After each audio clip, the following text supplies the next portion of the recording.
Good morning, viewers. This is Kasturi Day. Today I'm back with the chemistry chapter, which I was continuing in my last few videos.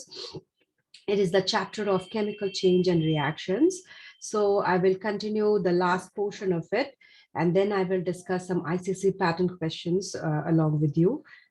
So before that, before I start, I will request you to please do subscribe my channel so that you can get the notification of my next video and the surprises which I come with.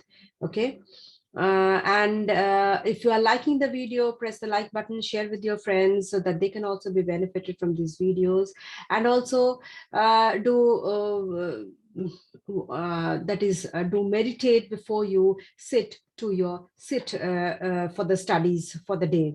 Okay, so I'm requesting this, doing this meditation because that will help you in your increasing your concentration power, increase your interest in whatever you do, and it will help you to be happy the whole day. Okay, a very good positive vibrations will flow through in your room as well as in your house if you do the meditations in this way. Okay, so first, before starting with, I'll meditate for a few seconds and then I'll start with the chapter for the discussion. Okay, for today. So let's meditate for some minutes. Okay, some seconds.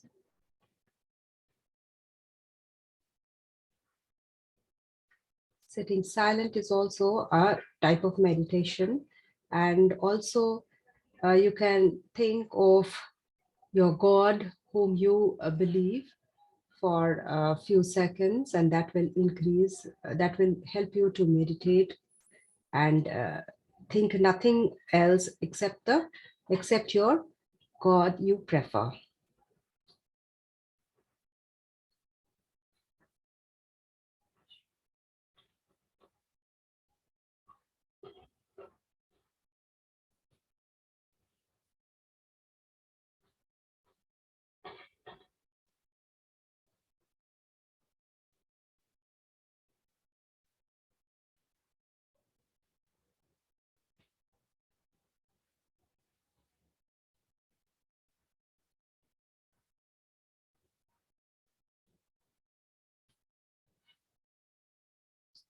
Okay, so let's start for the discussion today. So I'll start with the double decomposition reaction today. I told you there are five types of reactions, which we have discussed in earlier also. The first is synthesis, second is direct combination, then is this simple displacement, then decomposition, and now I'm starting with a double decomposition reaction. Here what happens, this is a chemical reaction in which two compounds are in solution form. Okay, the two compounds has to be in solution form, and in which radicals or ions of each present in that compounds, they are interchanged to form a new compound. Okay, so like this, see what will happen. This type of thing happens in the reactions like AB. If A is a compound, B is a compound, C is and D is a compound. So AB and C, these are elements. A, B, C, D are elements. AB makes a compound, CD makes another compound. So these two compound reacts together and forms what happens in the double decomposition reaction. That is, A combines with D and B combines with C. Okay, now double decomposition reaction are of two types, precipitation and neutralization. Okay, so we move on to the next slide. So first is precipitation reaction. What is a precipitation reaction? What is a precipitate rather? It is an insoluble substance that is formed after a chemical reaction takes place. Okay, so that is called a precipitate. Now, the insoluble solid, which is formed during this reaction, that double displacement reaction, is known as, I told you, it's a precipitant, and reaction in which this precipitate is formed as one of the product. Okay, we are combining two reactants and forming a product, one or two products. So the one of the product is a precipitate in a reaction, in which that reaction is known as double displacement. I mean, it is also known as a precipitation reaction or precipitate reaction. Okay. So BC plus DE gives a BE, which is a precipitate. So the arrow indicating downward is a sign of precipitate, and DC is forming another substance which is in the solution form. Like, for example, Ag plus AgNO3, and when it is reacting with sodium chloride, both of them are in solution form. Sodium silver nitrate and sodium chloride, both are in solution form, and these two are colorless substances. Okay, and when they react, they form silver chloride as a white precipitate. See, here also there's a downward arrow indicating that this is a precipitate, and the color is white color. Okay, and a sodium nitrate compound is formed, which is in the solution form. Okay, if we react these two substances, that is silver nitrate and sodium chloride solution, in a test tube, we will see a white precipitate is formed at the bottom of the test tube, and there is another solution form left above the precipitate, which is known as the sodium nitrate solution. Okay. Next, we come to barium chloride and sodium sulfate. This also forms a barium sulfate precipitate. That's also a white precipitate, and sodium chloride solution is formed. Then copper sulfate and 2NaOH, that is sodium hydroxide. Then also copper hydroxide, just a pale blue precipitate is formed of copper hydroxide, and sodium sulfate is formed as a solution. Then lead nitrate, when reacts with sodium sulfate, lead sulfate is a white precipitate formed, and then sodium nitrate is in the solution formed. Okay, then this one lead nitrate, if reacted with potassium iodide, then a yellow precipitate of lead iodide is formed, and potassium nitrate is formed in the solution form. These precipitation reaction is done to extract the insoluble salts as the precipitate. Okay, is used to precipitate the insoluble salts like this sodium chloride, this one silver chloride, barium sulfate, copper hydroxide, then lead sulfate, lead iodide. These are insoluble salts. So to extract this, the method of precipitation reaction is used. Next, we come to the neutralization reaction. I told you there are two types of double decomposition reaction. First is precipitation, second is neutralization. So precipitation we discussed, then neutralization reaction we are coming to. So this is also a chemical reaction where an acid reacts with a base or an alkali. Base is a substance, is a compound that is not dissolved in water, but alkali is in the form of a solution form. It is dissolved in water. So this acid reacts with a base or an alkali to produce what? Salt and water. Not salt water, but salt and water. Okay. The reaction, this neutralization reaction, is exothermic in nature. That is, it extracts heat. It releases heat. Okay, that's an exothermic reaction. And neutralization reaction may be used to reduce the risk of corrosion. Okay, but like if we put some acid in anywhere, it will burn that, it will corrode that metal or anything where the acid is spilled or anything. Okay, so we add base to it to neutralize it, that is to form salt and water. Next, the examples of an acid reacting with the soluble base, that is an alkali. Soluble base is an alkali. So example of an acid, of acids which react with soluble base, like HCl reacts with sodium hydroxide. Sodium hydroxide is a soluble base, that's an alkali, and HCl is an acid. So HCl reacts with sodium hydroxide to form salt, that is sodium chloride and water. Then sodium chloride reacts with ammonium hydroxide, that's also a soluble base, and ammonium chloride and water is formed, salt and water. Then H2SO4 and KOH, if it reacts, then K2SO4 and water is formed. HNO3, that's nitric acid reacting with sodium, potassium hydroxide, and potassium nitrate and water is formed. Now, examples of an acid with reacting with insoluble base. Okay, there's a soluble bases known as alkalis, and some are insoluble bases like lead monoxide, lead hydroxide, copper oxide, or copper hydroxide. So when nitric acid is reacted with lead monoxide, then we find lead nitrate is formed with water, with a release of water. Then nitric acid when reacted with lead hydroxide, then lead nitrate and water is formed. H2SO4 when reacted with copper oxide, then copper sulfate and water is formed. H2SO4 when reacted with copper hydroxide, copper sulfate and water is formed. Next, we come to some uses of neutralization. So in our daily life, we use this neutralization process in many ways. So let us discuss some of the ways. First is indigestion. Many of us, after having food, we have some indigestion. That is, our food is not digested properly. So that time what happens? There is too much of acid in our stomach produced. What is that acid? It's an HCl that is produced in our stomach.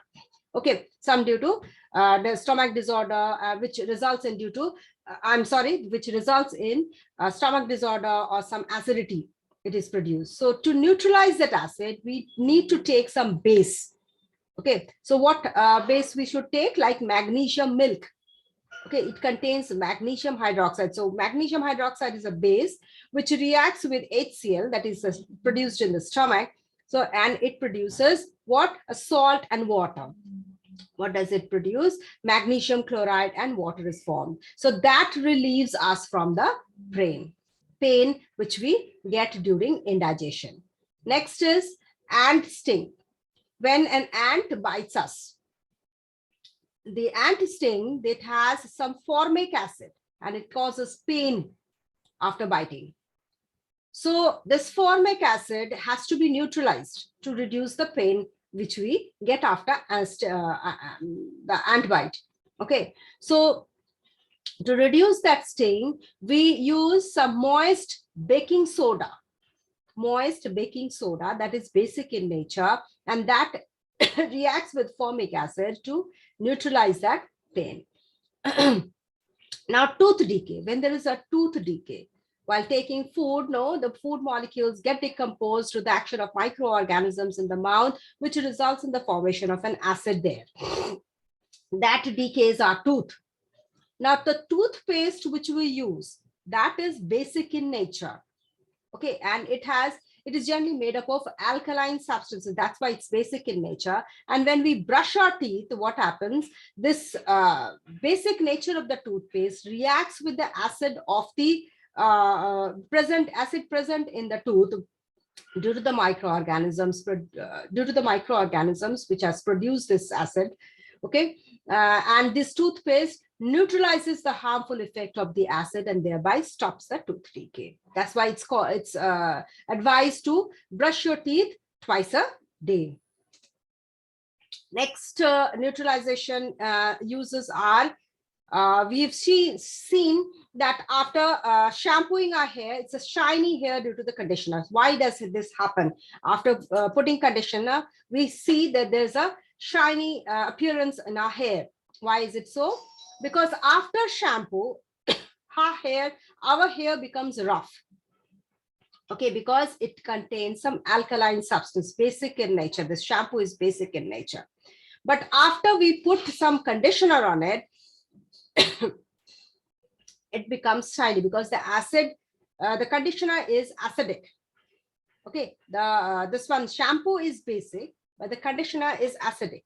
So these two reacts after putting the conditioner on the hair. So these two reacts and it neutralizes the effect of the conditioner, of the shampoo, and the hair becomes shiny.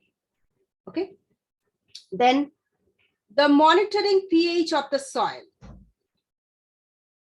See, the soil has some pH value, a particular pH value, as the plants are unable to grow in some acidic condition. If the soil contains acidic composition, then the plants are unable to grow there.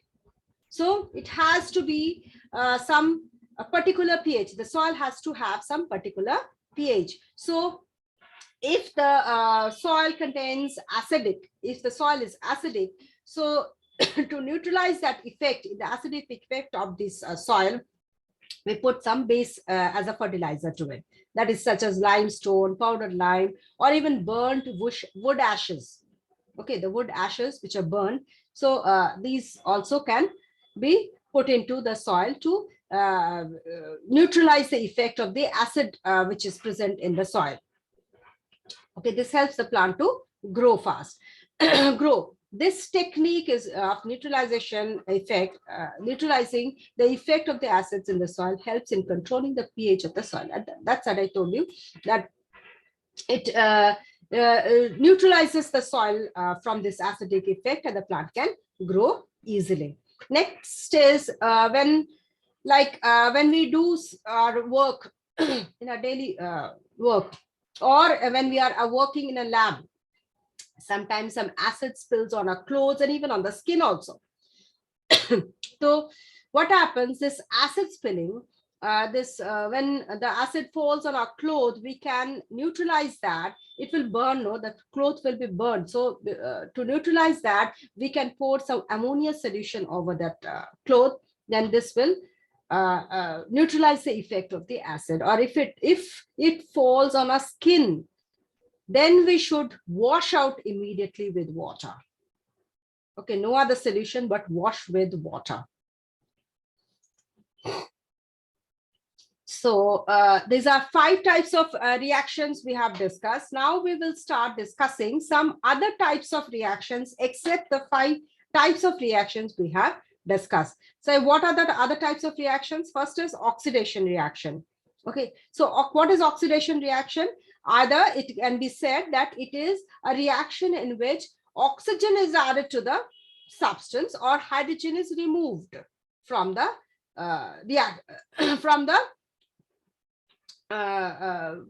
reactant. Okay, or you can say there is a loss of electrons. Where there is loss of electrons, that reaction is also known as oxidation reaction. Reduction, similarly, reduction reaction is also like that.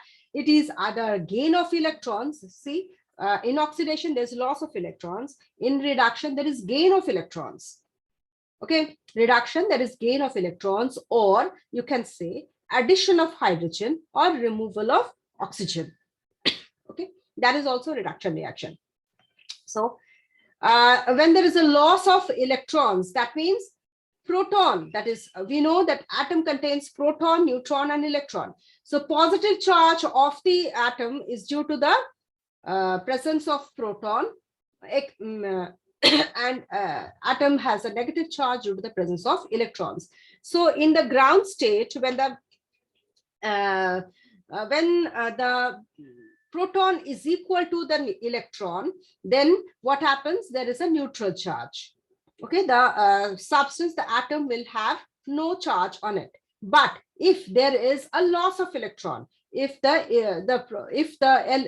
element loses, if the atom loses electron, gives to somebody else, or it shares the electron, then what happens? It does not have that electron, not sharing, but it gives away the electron to somebody else, to some atom, while forming a compound. So that time, what happens? It loses electrons. So when it loses electrons, then what happens? The proton becomes more than the electrons. Okay, so that time, that reaction is known as oxidation reaction. Similarly, when in the reduction process, what happens? When there is gain of electrons, so when an atom gives away electron to another atom, there's other atom which will take that electron. So one which gives away the electron, that atom is undergoing oxidation reaction. And the atom which is gaining the electron, which is taking that electron, that will undergo reduction reaction.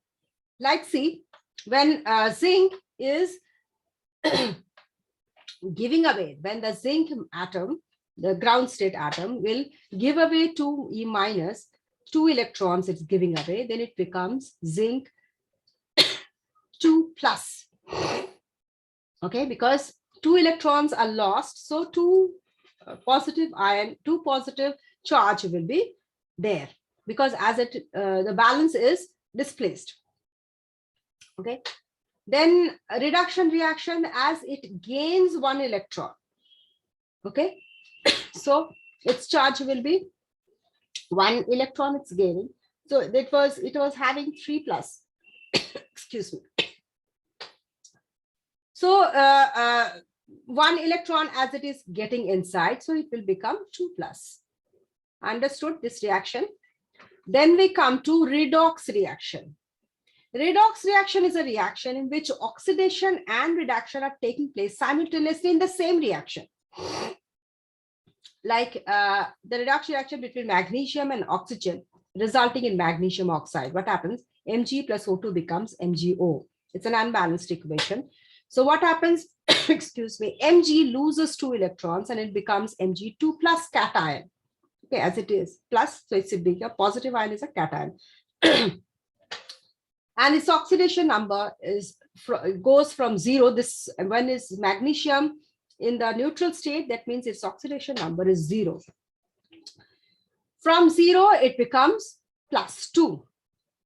Okay. The oxidation part of the reaction can be written like this. Say MgS, it's a solid. So Mg loses 2 electrons to become 2 plus.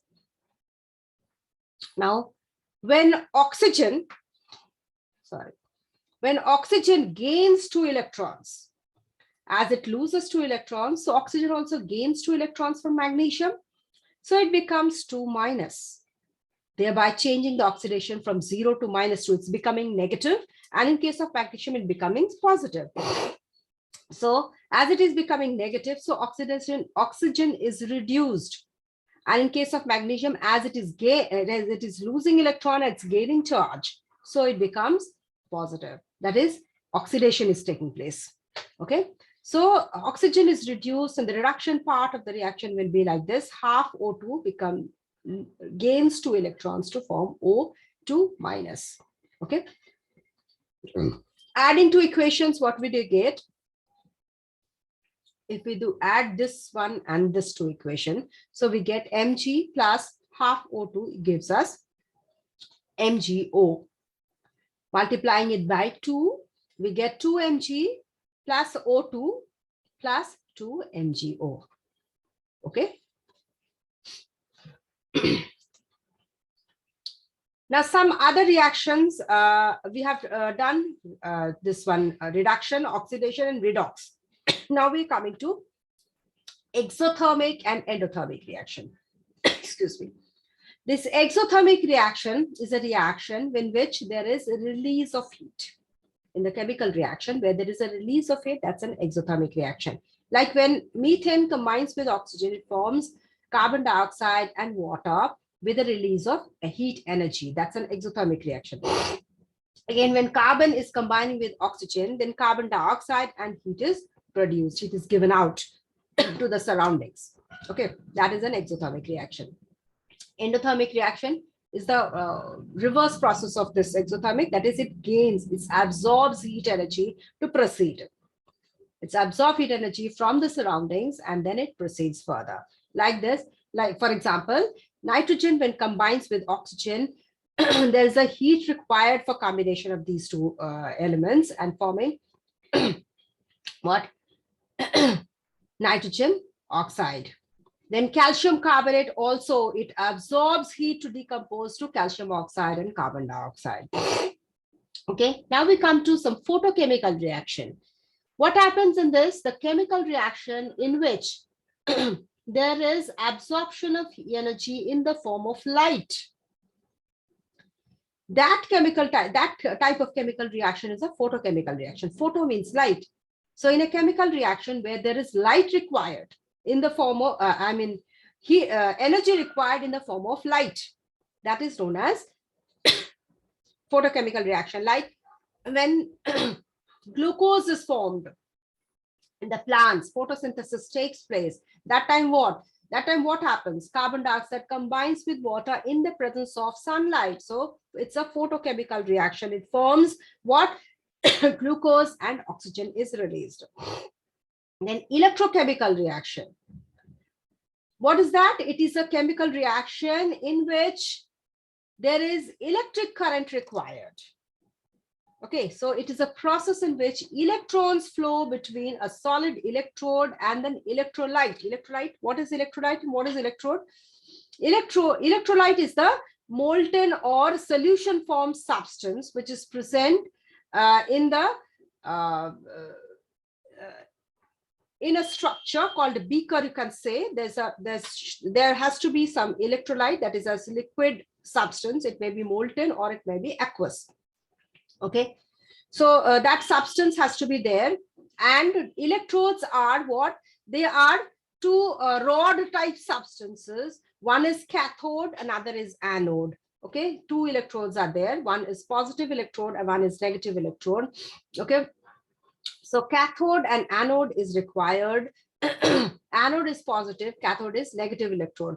Okay, the cathode will attract positive ions as it is negative electrode, so it will attract positive ions, and anode as it is positive, it will attract negative ions.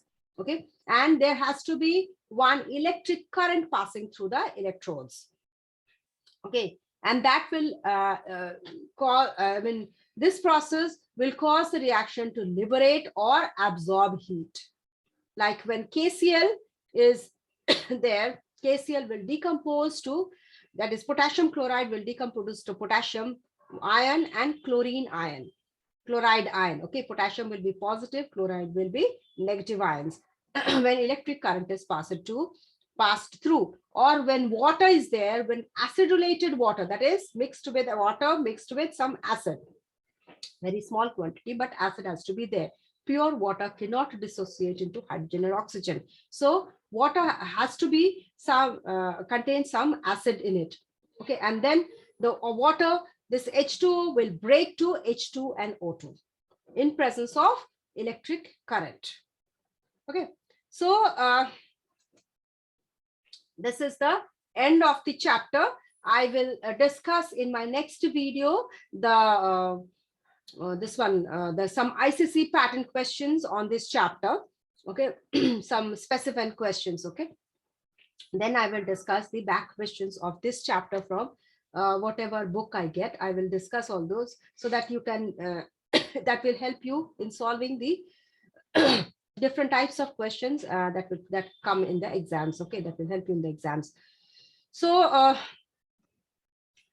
before ending, I will request you to please subscribe my channel so that you can get the notification of my next video, and press the like button and share with your friends so that they can also be benefited from these videos. And also do meditate before sitting for the studies and starting your day. Okay, so have a good day. Thank you.